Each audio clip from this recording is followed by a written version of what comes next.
Ndakaaru nag di firndeel jafe-jafe ci ay gox yu fasantikoo te wuute lu jëm ci yenn ci ay installation électrique yu bon gannaaw fas bi mu faat ci unité 21 bu Parcelles Assainies ñu jàpp ne courant bi dafa dina njombe gannaaw ab xar bu mu daal di faatit ñaareel incident bu ni mel nag mi ngi amee ca deux voies Liberté 6 yi. waaw 700 000 mooy prix xar bi fii ci poto bi nekk nii fa la courant bi jaar maas ko laaloon na bële bu mag bi laaloon na bii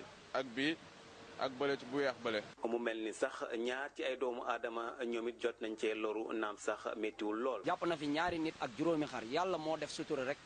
mais ñun xar yi sax du suñu problème mais ñun nit ñi ñun la ñu gënoon a xalaat. insécurité bu ni mel nag ña nekk ci point de vente yi moom di ko ñaawlu lool. peut-être xar bi amul problème mais nit yi ñoo gën a am problème parce que surtout installation bu yu mel nii ak événement yu mel nii façon nit bu ne moo fiy ñëw di jënd si xar wala façon bi nit bu ne ngay gis mieux vaut ñu sécuriser installation électrique yi. parce que lii bu nekkoon beneen nit la